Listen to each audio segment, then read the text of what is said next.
নমস্কার বন্ধুরা, আজকের দিনে কিন্তু আমরা একটা মারাত্মক ভুল করছি যেটা সত্যিই আমাদের পরিবারকে এবং পরিবারের হেলথকে কিন্তু খারাপ করছে।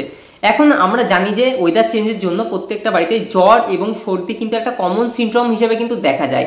এবার এই সিনড্রোমটা হলে আমরা কি করি, সকলে কিন্তু কম বেশি প্যারাসিটামলের নামটা জানি এবং সেটা মেডিকেল শপে বলে সেই ওষুধটা নিয়ে এসে আমরা খেয়ে নিচ্ছি, অ্যাভেলেবেল আছে মার্কেটে, পেয়ে যাচ্ছি তার জন্য।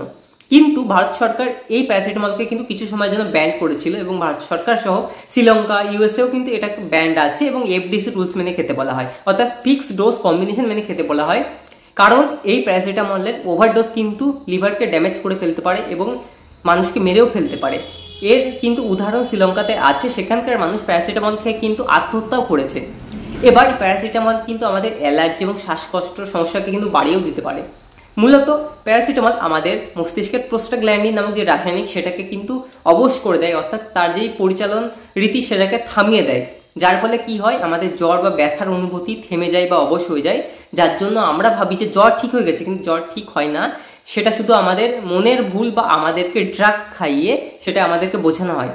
আবার কিছুদিন পরে আমরা দেখতে পাই জ্বরটা কিন্তু আরো দ্রুত আরো শক্তিশালী হয়ে ফিরে এসেছে, যেটা আমাদের জন্য কষ্টকর। তাহলে কি করব জ্বর হলে বা ঠান্ডা হলে?